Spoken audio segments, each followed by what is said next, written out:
class 12th. So today again we are back with the 6th chapter, that is staffing. A new topic is aspects of staffing. In the previous lecture we have discussed about the staffing process. 3 headings, 3 topic अब हम इस chapter की detail में discuss करेंगे and these 3 topics are known as aspects of staffing. These are recruitment, selection and training. One by one ये topic हमारे अब इस चैप्टर की डिटेल है. आपके लिए एक हिंट है इसे याद करने के लिए, RST अल्फाबेटिकली सिमेट्रिकल है ये, RST recruitment, selection and training.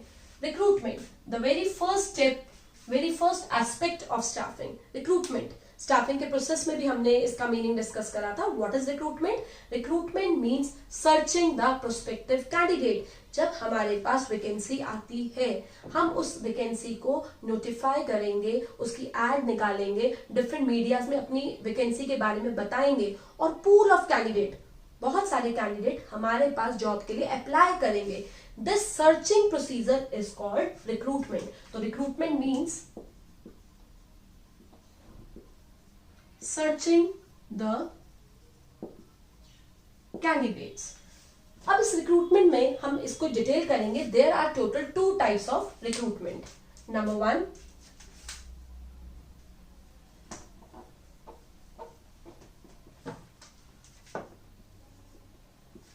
internal recruitment and external recruitment.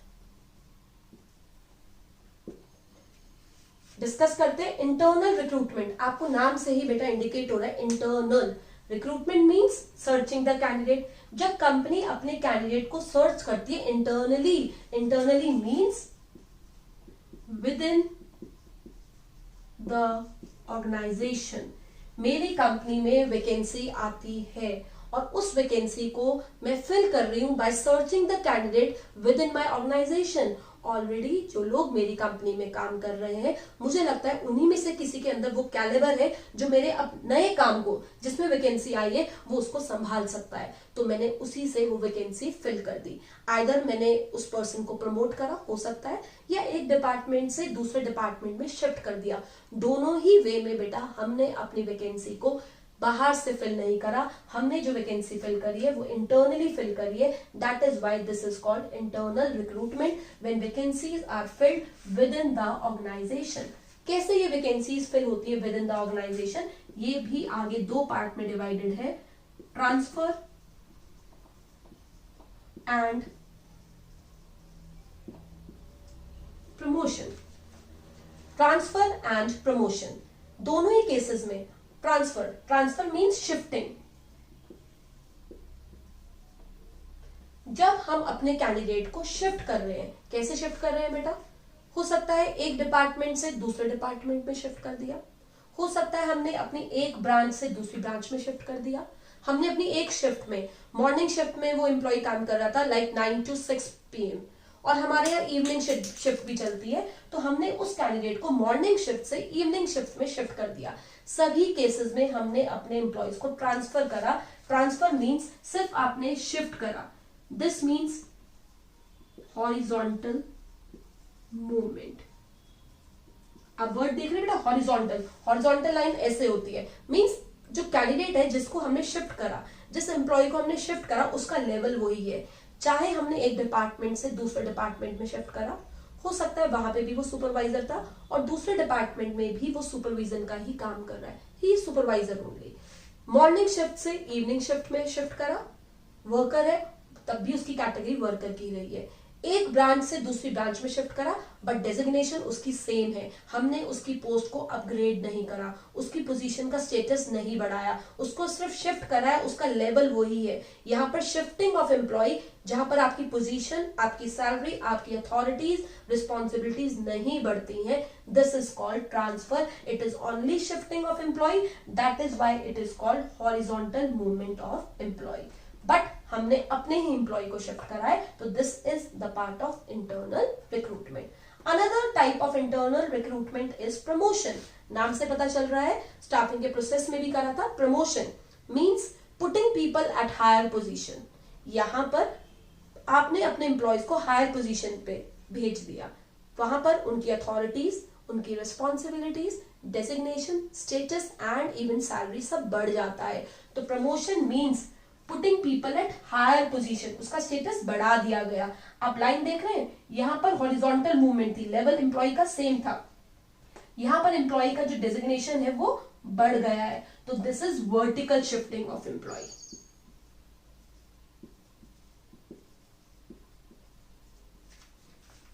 Horizontal shifting was transfer and vertical shifting of employ is promotion, जहां पर आपकी salaries, designation, post, authority, responsibility भी अपग्रेड हो जाता है। In both the cases the employees have been searched from within the organization, that is why it is called internal recruitment.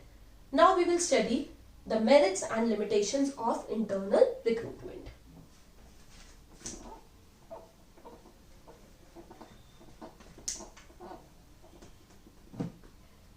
अभी बेटा हमने इंटरनल डिस्कस करा, एक्सटर्नल इसके बाद में समझाऊंगी, पहले इंटरनल अपना कंप्लीट करते हैं। इंटरनल के आपने दो पार्ट समझे, transfer and promotion. Now we are coming to the merits of internal recruitment. जब कंपनी अपनी vacancies with in the organisation fill करती है तो उसके क्या एडवांटेजेस हैं, उसके क्या मेरिट्स हैं, आइदर कंपनी को या फिर एम्प्लॉय को, वो मिक्स हैं आपके। Number 1, employees are motivated. Obviously बेटा हमारे एम्प्लॉयज मोटिवेट होंगे अगर एम्प्लॉयज को पता होगा कि आगे अगर ऊपर की पोजीशंस खाली होती हैं तो हमें उसकी चांस मिल सकती है, तो वो अपने आप अपनी परफॉर्मेंस को इंप्रूव करेंगे। They will be motivated to work more harder, they will show their skills, तो वहां पे हमारे एम्प्लॉयज मोटिवेट होते हैं। वन थिंग मोर, आप एनसीईआरटी में चेक करना, फर्स्ट मेरिट की लास्ट लाइन में लिखा हुआ है that one promotion lead to the chain of promotion at lower levels. अगर आप अपने एम्प्लॉयज को प्रमोट करते हैं, सबसे पहले हमारे एम्प्लॉयज मोटिवेट होंगे, वो अपनी परफॉर्मेंस को और अच्छा करेंगे। दूसरी बात, अगर एक भी एम्प्लॉय आपका प्रमोट होता है तो this will bring the chain of promotion at the lower level, means आपने इसको हायर पोजीशन पे भेजा तो इसकी पोजीशन वेकेंट हो गई। नीचे वाले एम्प्लॉयज जो इस लेवल पे काम कर रहे हैं, इनके अंदर भी एक फीलिंग आएगी शायद हमारे भी चांसेस ऊपर बढ़ने के हैं, इनके अंदर और ऊपर, इनके अंदर भी, तो सारे अपनी परफॉर्मेंस को इंप्रूव करने की कोशिश करेंगे। लाइक एक सुपरवाइजर को हमने ऊपर वाली पोस्ट पे भेज दिया, he is working like an assistant manager, तो सुपरवाइजर की पोस्ट खाली हो गई, तो उनके नीचे जो वर्कर्स काम कर रहे थे उनके अंदर एक फीलिंग आएगी ये पोस्ट खाली है, शायद हम में से ही किसी को प्रमोशन मिल जाए, तो दे विल बी मोटिवेटेड। तो first merit is employees are motivated. Second merit,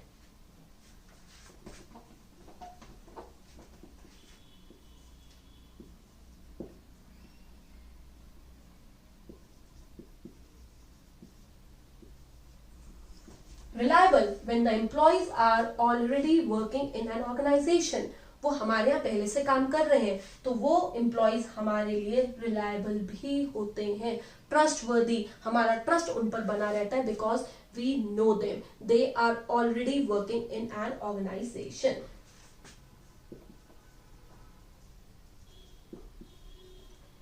economical, the third merit is economical. Again बेटा अगर आप अपनी वैकेंसीज को इंटरनली फिल कर रहे हैं, बाहर से आप सर्च नहीं कर रहे कैंडिडेट का, तो this process is quite economical, क्योंकि आपकी एडवर्टीजमेंट कॉस्ट बच जाती है, आपकी इंटरव्यू कॉस्ट बच जाती है, तो यहाँ पर इंटरनली वैकेंसीज फिल करने से ये प्रोसेस इकोनॉमिकल, लेस कॉस्टली भी कंपनी के लिए रहता है। Next, benefit of shifting. एक और मेरिट है आपका इंटरनल रिक्रूटमेंट का, बेनिफिट ऑफ शिफ्टिंग, मींस अगर आपके एक डिपार्टमेंट में ज्यादा लोग काम कर रहे हैं, इस डिपार्टमेंट में जो आपके नंबर ऑफ कैंडिडेट्स हैं वो ज्यादा है, दूसरे डिपार्टमेंट में वैकेंसी आती है क्योंकि वहां पर कैंडिडेट्स की कमी है, आपने ज्यादा वालों को यानी सरप्लस से शॉर्टेज, जहां पर कैंडिडेट की शॉर्टेज थी वहां पर आपने शिफ्ट करके बैलेंस मेंटेन कर लिया। तो बेनिफिट ऑफ शिफ्टिंग इंटरनल का ये भी बेनिफिट है कि आप अपने सरप्लस डिपार्टमेंट से शॉर्टेज डिपार्टमेंट में कैंडिडेट्स को शिफ्ट कर सकते हैं। यहां तक कि एक ब्रांच में मुझे लगता है वर्कलोड ज्यादा है लेकिन कैंडिडेट्स कम है, तो वहां पर आप सेम मेरी कंपनी की दूसरी ब्रांच कहीं और है, वहां पर वर्कलोड कम है, इतनी प्रोडक्टिविटी नहीं है और कैंडिडेट्स कुछ ज्यादा है, तो मैंने वहां जो शॉर्टेज थी और जहां पर सरप्लस थी, सरप्लस डिपार्टमेंट से, सरप्लस वाली ब्रांच से शॉर्टेज वाली ब्रांच में शिफ्ट कर दिया, तो इससे एक बैलेंस मेंटेन हो गया। मेरे एम्प्लॉयज है, मुझे वैकेंसीज बाहर से फिल नहीं करनी पड़ी, ना मेरा एड का खर्चा, ना मेरे टेस्ट लिए मैंने अपने एम्प्लॉयज का इंटरव्यू लिया, मेरे कैंडिडेट जो थे वो अंदर के अंदर ही एडजस्ट हो गए, तो बेनिफिट ऑफ शिफ्टिंग भी हमें मिलता है। And the last merit is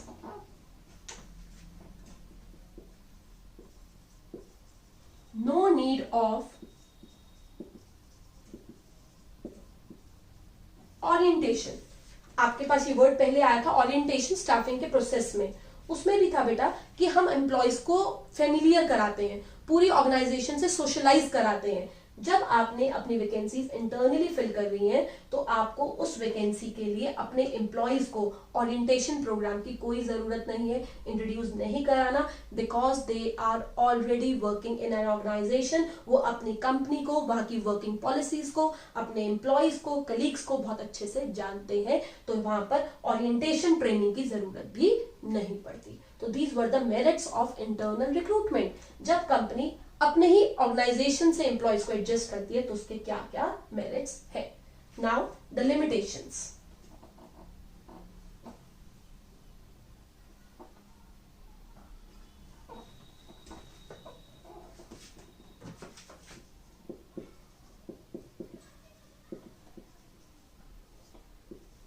number one limitation is limitation of internal recruitment. Company जब अंदर से वैकेंसी फिल करती है, इसके क्या लिमिटेशंस कंपनी को फेस करनी पड़ती है। Number one, fresh talent is reduced. Means जो फ्रेश टैलेंट है, मेरी कंपनी में वैकेंसी आई, अगर मैं बाहर उस वैकेंसी को नोटिफाई करती, तो शायद जो टैलेंट आता वो बहुत फ्रेश आता, यंग ब्लड आता, हाईली क्वालिफाइड पीपल आते, मेरे पास चॉइस बहुत अच्छी होती। लेकिन अंदर से समटाइम जब हम एडजस्ट करते हैं अपने एम्प्लॉयज को, तो हमें फ्रेश टैलेंट की कमी देखने को मिलती है। मींस एक तरह से न्यू आइडियाज की कमी रहती है। जो पर्सन ऑलरेडी काम कर रहे हैं ऑर्गेनाइजेशन में, जैसा वो काम कर रहे हैं, उनकी स्किल एक बार को वहीं तक रिस्ट्रिक्टेड हो जाती है, बहुत सारे नए आइडियाज नहीं आ पाते हैं, तो फ्रेश टैलेंट की कमी देखने को मिलती है। नॉट ऑलवेज, बट ये एक लिमिटेशन है। सेकेंड वन इज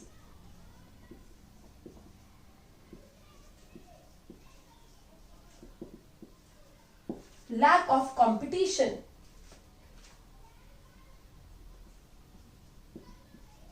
मींस जब आप अपने एम्प्लॉयज को इंटरनली फिल करते हैं वैकेंसी को, तो एक कॉम्पिटेटिव स्पिरिट वहां की हैम्पर्ड होती है। जब कैंडिडेट बाहर से आते हैं, आपने देखा होगा कि कुछ 5 to 6 वैकेंसीज में भी 30 to 40 कैंडिडेट्स अप्लाई कर रहे हैं। How they are competing with each other. उनका एंट्रेंस टेस्ट होता है, जीडी होता है, group discussion, then they face the interview.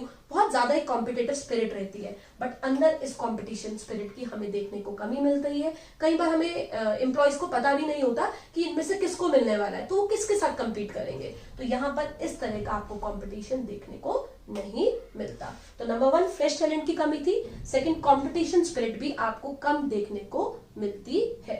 And the last limitation is employees become lethargic। Means जब एम्प्लॉयज काम कर रहे हैं इंटरनली और उन्हें पता है कि कुछ टाइम बाद उनको प्रमोशन मिल जाएगी, this is the case of time bound promotion.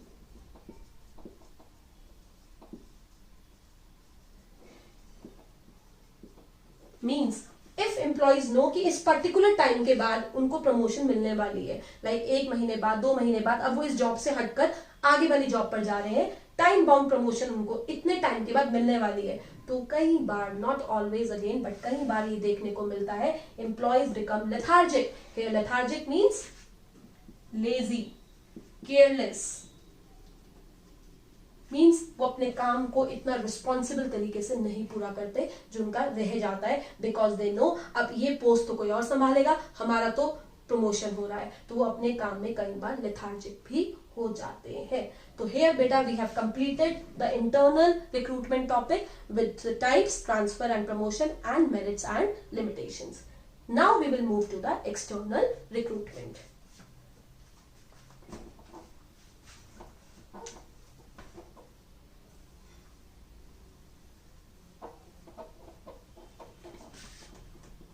Recruitment का दूसरा पार्ट है एक्सटर्नल. इंटरनल हमारा फिनिश हो गया. Now we are coming to external. Means when vacancies are filled from outside the organisation. Always company बेटा internally vacancies fill नहीं कर सकती है.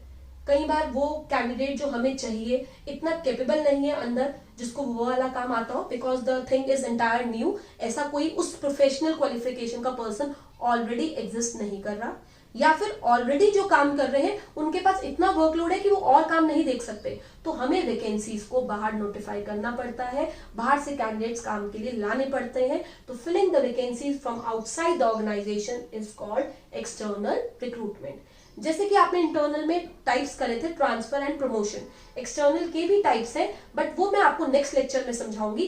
पहले I will explain you the merits and limitations of external. Why?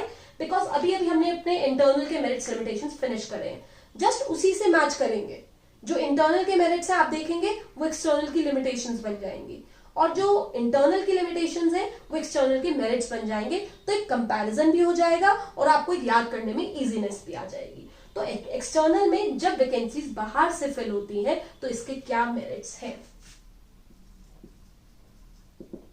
Number 1, fresh talent.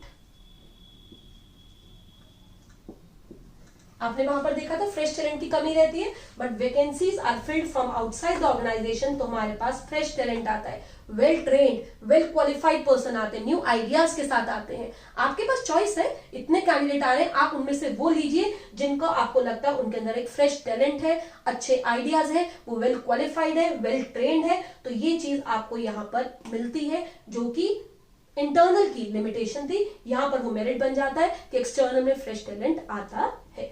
Second merit of external recruitment is wider choice. जैसे कि I discussed previously कि recruitment के time we get pool of candidate. हमारे पास बहुत सारे candidate आते हैं, तो we have a plenty of choice. हमारे पास चॉइस बहुत वाइड हो जाती है जिसमें से हम सिलेक्ट करते हैं. तो कंपनी का एक और मेरिट है, ऑप्शन बहुत अच्छा है कंपनी के लिए. जब कंपनी अपनी एड देती है वैकेंसी की तो they get the pool of candidate. तो चॉइस बहुत वाइड हो जाती है. जितने ज्यादा बेटा कैंडिडेट है उतनी प्रोबेबिलिटी अच्छे मिलने की बढ़ जाती है. तो चॉइस बहुत वाइड हो जाती है. Third merit is competition. Again आपने इंटरनल की लिमिटेशन में करा था, कॉम्पिटेटिव स्पिरिट हैम्पर्ड होती है, देखने को नहीं मिलती. बट एक्सटर्नल में कंपटीशन की एक स्पिरिट रहती है, because they are pool of candidates, they are competing with each other, interview face कर रहे हैं, रिटन टेस्ट दे रहे हैं, ग्रुप डिस्कशंस हो रहे हैं, तब जाकर उनका सिलेक्शन होता है. यहाँ पर एक कॉम्पिटेटिव स्पिरिट बहुत होती है. और जब एम्प्लॉइज इनमें से सिलेक्ट हो जाते हैं तो वो अंदर आके भी बहुत कॉम्पिटेटिव तरीके से काम करते हैं. Why? Because they are new. उन्हें लगता है ये लोग तो पहले से वेल एस्टैब्लिश्ड है, तो अपने इंप्रेशन को अच्छा देने के लिए उनकी परफॉर्मेंस और अच्छी हो जाती है. तो यहाँ पर आपको एक कंपटीशन देखने को मिलेगा. These were the merits of external recruitment. Now we are moving towards the limitations of external recruitment.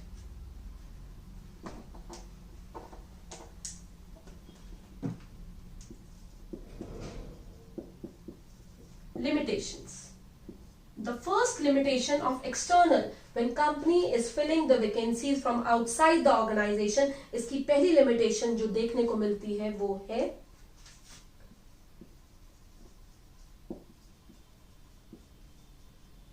it's a lengthy process. Obviously आपकी कंपनी में वैकेंसी आई है, आप उसकी एडवर्टीजमेंट करोगे, then you will wait for the applications.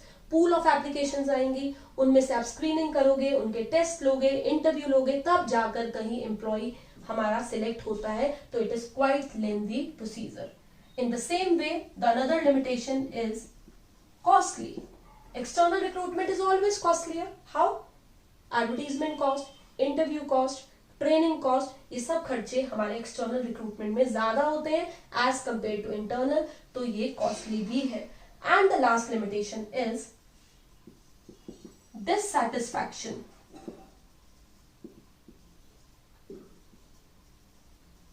among the existing staff.